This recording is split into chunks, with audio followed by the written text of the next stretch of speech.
We have traveled all the way to Oklahoma to visit my good friend David, who is allowing us to use his shop so we can finally install the lift kit on our 4Runner behind me here. This has been a long time in the making. We've had numerous setbacks to try and accomplish this project, and it's all just kind of been a timing issue. The order for our lift kit was originally back ordered by like 2 months, and then we had to wait another month in order to plan out this trip so we could make it here. But 30 hours of driving and 1,200 miles later, we are finally here and we are finally getting this done.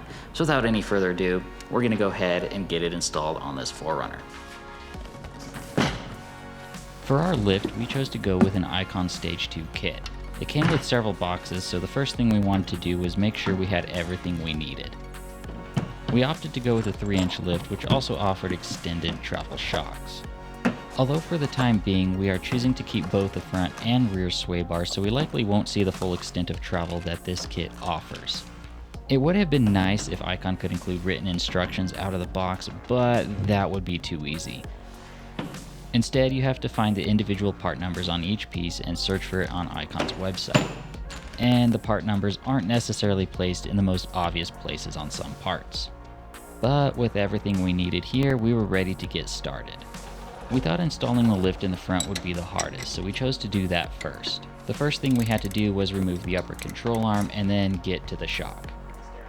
We also had to disconnect the control arm from the spindle. To do that, we thought a few gentle love taps would be enough to free it up, but that would have been a little too easy.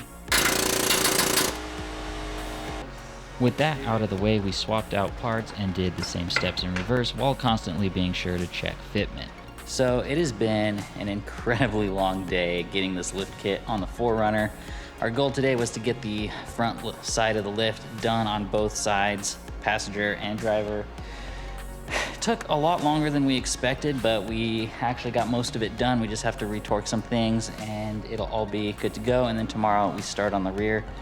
But I am so wiped out. This is taking a lot more time than I thought it was. We've hit some roadblocks.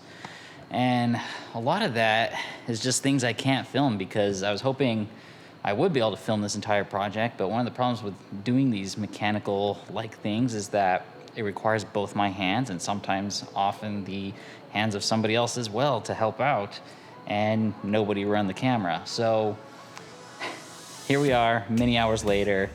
Job complete, very little footage to show for it, but I'll show you guys what we have going on over here. Down here, you can see we now have our Icon control arm as well as Icon shock. And yeah, just putting those two things in is pretty complicated because apparently you also have to remove the sway bar, which is down there on the ground right now. And then you have to disconnect pretty much everything that attaches to the spindle.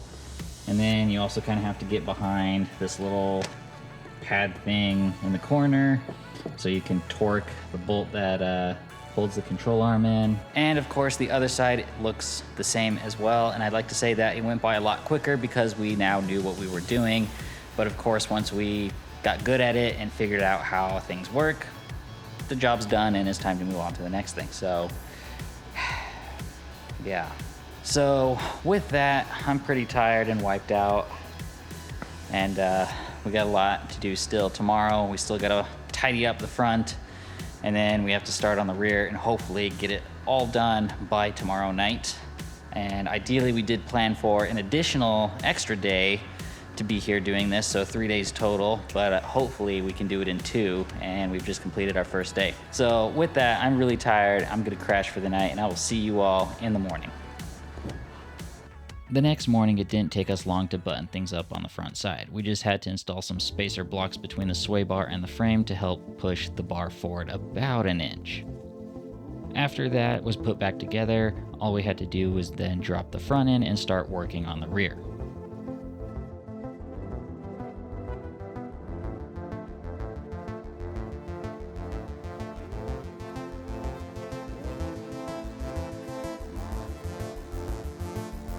With the body set on stands, we used the jack to support the axle. The goal here was to disconnect the track bar from the axle, which once done would let the axle drop down to easily access the springs. We also had to disconnect the rear sway bar as well to do this. With both of those out of the way, we could easily drop the center jack and lower the axle. Of course, it also helps if we remember to disconnect the brake lines as well, since we don't want any tension put on them. In our case, with as much lift as we're adding to the rear, we actually have to completely remove them and replace them with longer lines. But with the axle now lowered, it's a piece of cake to remove the old springs. Got it. We quickly realize a new problem in that the new springs are significantly longer than the old ones, and it might be a bit tough to install the new ones. Yeah, so this is uncompressed spring. We compressed that one, how far? Inch? About inch and a half. Inch and a half, and then that's the original one there. So That's what you're up against trying to put this. we're gonna have to wedge it pretty hard. So we'll see how it goes here. With my weight pushing down the axle, David is easily able to get the first spring in place. The next spring, however, proved to be a little more challenging and required a little more effort.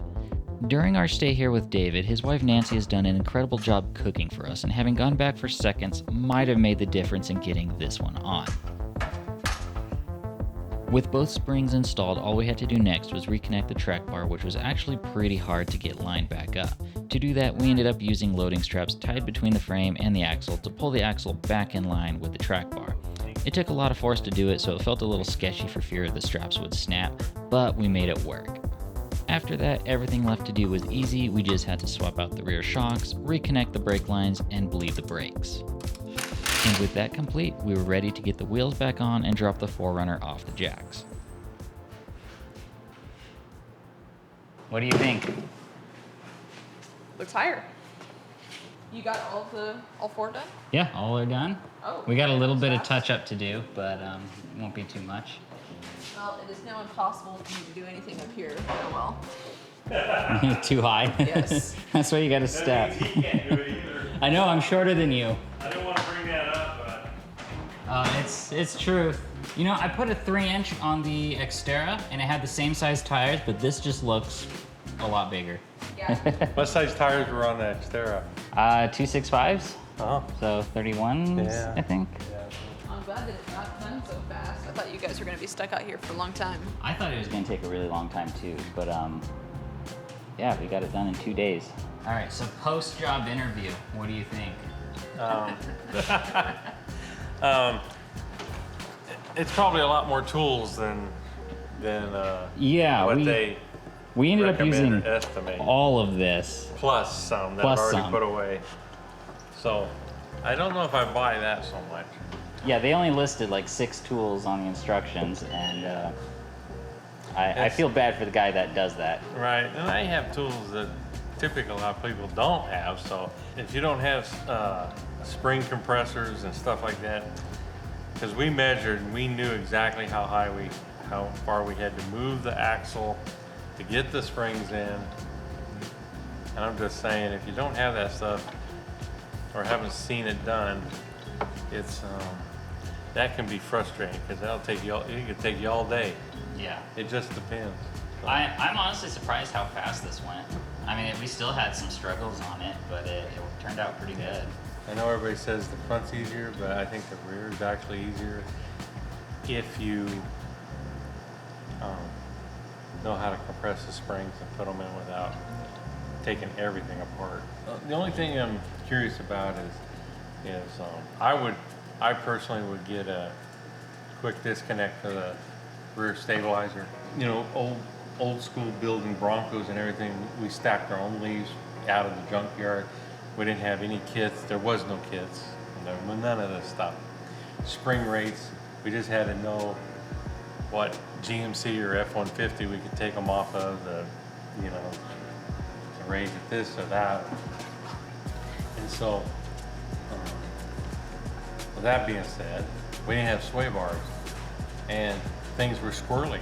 Alignments were done in the garage on the floor, and if you could get one tire to track after the other one, wow, that's great, we're good to go. And sway bars, when they start putting them on, it's like, oh my goodness, all that does is we have no wheel travel. But then we learned that going from point A to point B, they were really nice. I know, because I'm like, that's the way we travel. It's like 99% of it is pavement, and you only need dirt for like that 1%. Right. And in that 1%, only like another 1% is going to Right. be that super technical. Right. So if you have a quick disconnect, you can disconnect on the trailhead. That is the best of the world there.